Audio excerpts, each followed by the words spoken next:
William, Yes, sir. William, there's a saying in the movie Rocky Five. You've seen Rocky Five, correct?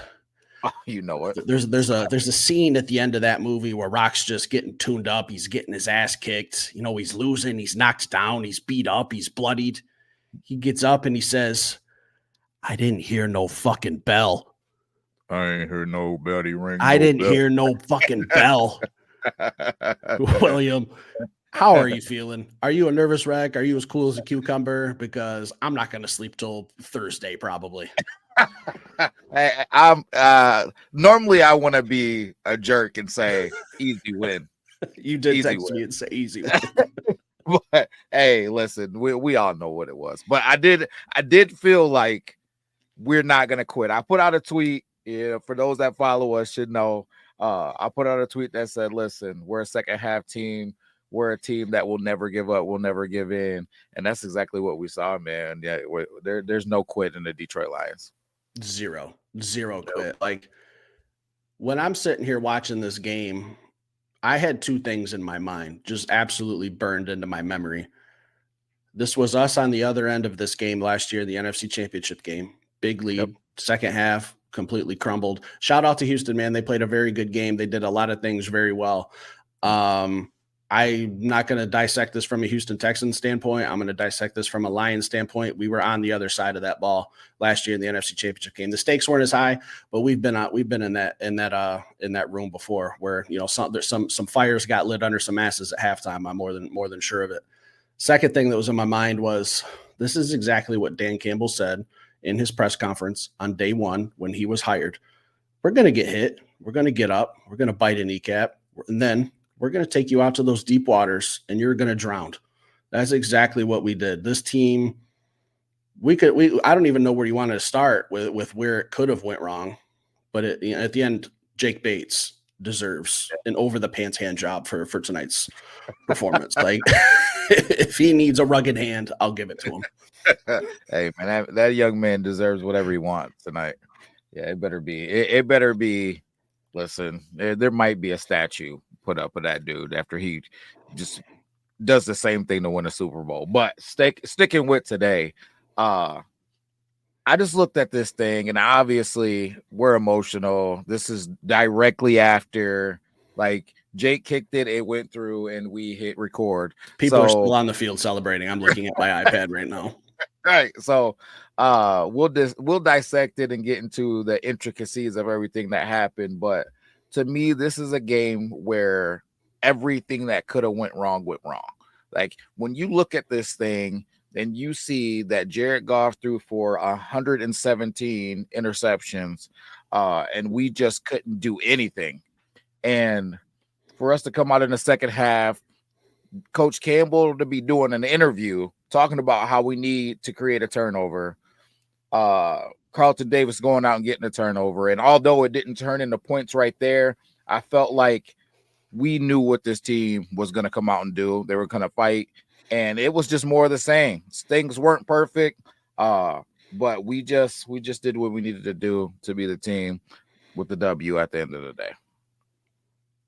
Are we still talking about resurrecting statues or erecting statues, I guess? Whatever. 100%. Yeah. All right. Well, if we're putting up one of Jake Bates, I guess I might as well send Aaron Glenn there and get him a statue as well, because what he did in the second half was just, I don't know, pitch a shutout. Like you said, Carlton Davis came out. We hadn't had a cornerback with an interception until today. He had the first play of the second half. Hey, like you said, didn't result in points. Then it stopped them from scoring points. Just gave this team like a little life. Like, hey guys, we ain't out of this. We ain't out of this. And then the second one he had, CJ Stroud threw that ball up way too high for a receiver that was wide open. Carlton Davis, again, just didn't quit on the play. He could have let up. He could have stopped. He could have just been like, man, it got burnt. You know, it is what it is. This game's just kind of going that way. No. He saw CJ Stroud throw that ball up and said, that's mine all day. What are we talking about here? Like, thanks. So let's get the offense back on the field at the 20 touchback. Yeah. Let's get this going.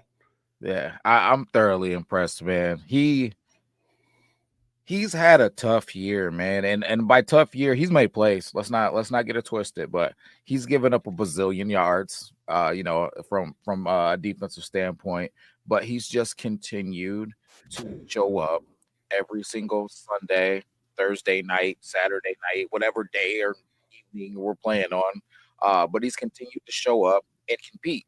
And I was giving him a hard time, and you and I have talked about it because he said, "Listen, hey Detroit, you guys are getting a lockdown corner." And Carlton, we love you here at Detroit in 313. You have not been a lockdown corner, but you have a lockdown attitude. That's all we need.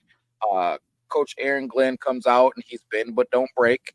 He's make plays when it's time to make plays, compete otherwise, and that's exactly what he's done. He's made it tough on any number of people that came to town, and in the moments where those opportunities arises for him to make a play, he makes his play.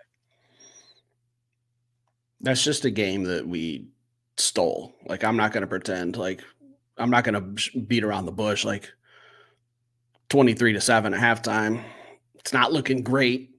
My biggest complaint, and this was rubbing me raw the whole night, was right before halftime. We got the ball with less than 2 minutes left. We ran 2 draw plays with 3 timeouts. There was just no sense of urgency. And I said to myself, I hope that this game doesn't come down to one possession. And we look back at that series right before halftime. It was the one before Jared Goff threw the Hail Mary interception. We got the ball back before that. We just let up, and I was like, man, we could go down and cut this lead into 7 or whatever the situation was. And we just kind of let off. Other than that, like, there was a lot of things that went wrong in the first half. Like, we could sit here and probably have a 2-hour show on what we didn't do right in the first half. I think we just got to chalk it up, throw away that first half tape. We made enough plays to stick around in the first half and keep the game close because it could have got out of hand. And to come out in the second half and get a turnover was just monstrous. Yeah, it was, man. I just don't even know how to feel. Just being a Detroit Lions fan like we have for an extended period of time, just being on the opposite end of that, and you had mentioned the NFC Championship game, but just being on the other end of devastating losses like that for, I don't know, forever. How much time you got? We could talk about it. Like, so just being a team, and this is something that I've been begging for, asking for, praying for, is to wake up. Something that we talked about. Wake up on a Sunday night, a Monday afternoon, the morning or afternoon of whatever day that we play, and feel like we're going to kick somebody's ass. Not only did I feel like that, and it wasn't kick their ass, because just like you said, the Texans, phenomenal team, well coached, good football team, fought hard, did everything they needed to do to win the game, but win the game. So I'm not disrespecting those guys or their fans, but I felt like we would do enough to get the victory. Having everything go wrong in the first half, like we said, Jared Goff throwing, he had 3 interceptions, really 2 with you don't really want to call it the Hail Mary one, but he having 3 interceptions going into halftime. I still felt like in the second half, man, we're going to find a way. And if you never know 100% your team's going to win, but I didn't know we were going to win, but I felt like we'll find a way to compete. This game isn't over. I'm not freaking out. I'm not panicking. You guys on Twitter, shame on you. Shame. It was some things on Twitter. I know you saw. Guy? Oh, yes. I already know. Go ahead. I know you saw. I replied to it. It was, I don't even think Goff had thrown an interception yet. I think he did. I think it was the first drive. Goff threw an interception, and someone put up a picture on Twitter of Hendon Hooker and said, it's time to give the man the keys. After the first interception, we're writing him off. Now, I can take it more jokingly if it's after the 5th interception, and I can understand, like, yeah, okay, maybe Hendon Hooker could have played a little bit better than Jared Goff today. But we're talking like the first interception, first quarter, first drive, and we were just giving up like that. And I replied to this guy and said, maybe sports just isn't your thing. Maybe start reading on Sunday nights, or, take up like knitting or join like a book club or something, because we're winning this football game. I liked his response. He said, I probably should. It'd be like, I do appreciate the response, but it's just like, I know that might have been a joking, and trust me, I can speak sarcasm very fluently, but I was just like, it's just way too soon for something like that. But I want to go back to Aaron Glenn, because we're talking about all these Jared Goff turnovers. I mean, I'd have to sit back and watch the tape, but the first half, I saw the Houston Texans get extraordinary field position very early in the game with the 2 interceptions. And then Houston made a good special teams play to get the ball at almost like the 50-yard line, somewhere in there. So they didn't have to go far. Yeah. We only gave up one touchdown, a couple field goals. Like Aaron Glenn's defense, that easily could have been a game where if I woke up this morning and you said, hey, Steve, Jared Goff's going to throw 5 interceptions today, I would have said, Lions are probably going to lose this game 56-7 then, if that's the case. But defense stood up. Yeah, they did, man. It's been a testament to what we've seen all year. And I truly believe it's been a testament to what Aaron Glenn has been the whole time he's been in Detroit. Now, it hasn't always been pretty, but we haven't always had the personnel that matched what he was trying to do. But he's always been a stand-up, phenomenal defensive coordinator, phenomenal coach. I think that we have 2 of the best coordinators in the entire NFL right now. And I'll tell you this, Aaron Glenn is running away with it in the competition so far. So not to take anything away from Ben, because Ben is having his moments as well. Aaron Glenn's just pretty much playing perfect football right now as a DC. Yeah, Ben started out a little cold, but I think what they did in the second half, and Chris Collinsworth said it too on his broadcast, you have to make this Houston Texans defense second guess rushing so fast. And we did that a lot with some good plays to Jahmyr Gibbs, getting him outside, pulling Penei Sewell, some screen games that were set up a little bit more nicer, just making their over aggressiveness kind of bite them in the ass. And it did. But there's a play there's another play I got to talk about, William. And I don't know if I really want to go down this road, but there was a good, and I really think that this was a good no call late in the game when the Texans had the ball. Terrion Arnold maybe tackled a little early. Maybe it should have been pass interference. I know it's going to be a hot topic, especially in Houston. The Lions got away with one. On that play we did get away with one, but I think that the Texans still had a chance to win the game, and I don't want to see refs get involved, because I remember a shot to Jared Goff's head a couple drives before that. So I feel like that's going to be the talk of the town. If I lived in Houston, that'd probably be my biggest complaint at the end of the game. How did you feel about that? Good D. That's all. That's a coach's standpoint if I've ever seen one. Good. Yeah, it was good D. I mean, if you tackle him before he gets the ball, it's good D. Great defense. That's all I can say. All I seen was a guy out there playing hard, man. But it's hard, and it's hard to watch everything going on a football play. You know what I mean? So I don't know. It just looked like great defense to me. Thank you, football guys. Yeah, we got away with one there, but I still think we would have had an opportunity, maybe. But I don't want to see refs impact games. Okay, if you want the refs to impact games, we're going to start having like 16-hour football games, because we're just going to be calling holding on everything. Like, we got away with one, they got away with one. Timing of the no call. I can understand why Houston would be upset about it, but we've been on the other end of that too many times too. So do I feel bad? Not at all. I'll never feel bad about a Detroit Lions victory, period. I've never felt like, I never remember a time to where, and I don't feel like that was, I'm being serious, I don't feel like that was a play that decided the game. But I just don't remember, and you can correct me if you feel differently, remember leaving a football game feeling like maybe we got away with a call that allowed us to walk away with a win. You know what I mean? Like, it always feels like something happened, he got up with the football, he didn't finish the process, he wasn't in bounds, he was they called timeout actually before the kick went in to win the game. Like, it's always something against the Detroit Lions, and it just feels good to be on the other end of it. It's the best that I can say right now. It does. And first thing that came to my mind was the Aaron Rodgers Hail Mary. I had a front row seat to that one, however many years ago. And when I say front row, I do mean front row. I was in the very front row of that end zone when it happened. I spiked my cell phone down onto the floor and had to go get a new one the next day. So yes, I've been there. And also, it's kind of a little bit of karma, because did you see what the Houston Texans tweeted out? Like, I think it was yesterday or the day before.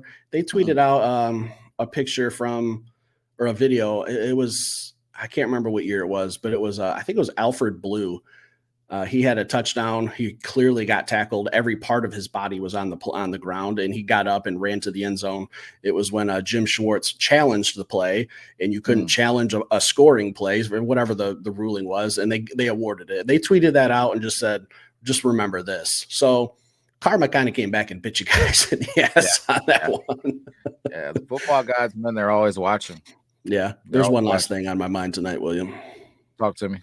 My absolute favorite part of tonight's game. Like, we can talk X's and O's, this play, that play, this call, that call. Do you have any idea what I'm going to say? No clue. Zadarius Smith on the sideline, coaching people up, going up and down, keeping everyone motivated, trying to get them Detroit Lions fans into it behind the bench. Yeah. I saw him pulling James Houston to the side a couple times. I saw him talking with Lee McNeil, coaching him up. He had the iPad. He was coaching. Man, we got one. I think we got a good one here. How do you feel?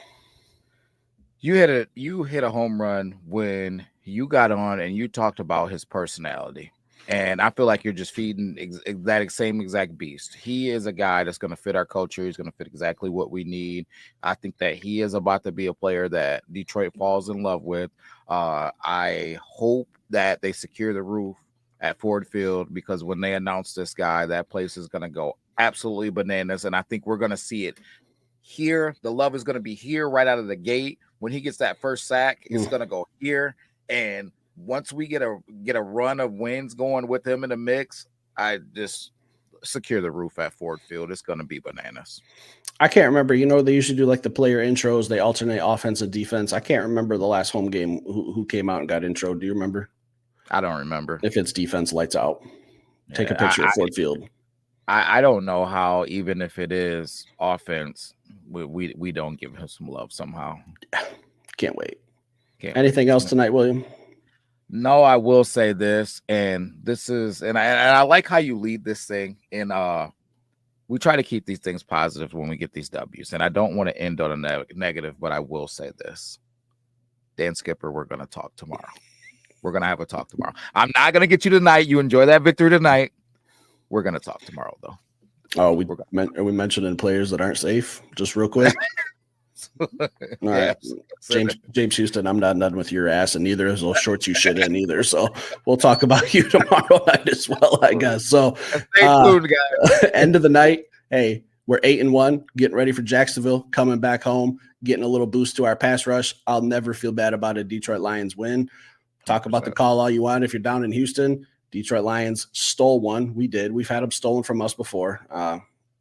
It's a young Houston team. They might have needed a loss like this. We've been there. I want to run it back in the Super Bowl. Houston was my Super Bowl pick. Lions, Texans. Let's go down to New Orleans, settle it once and for all the marbles, William. That's all I got for tonight, guys. Have a good night. Peace.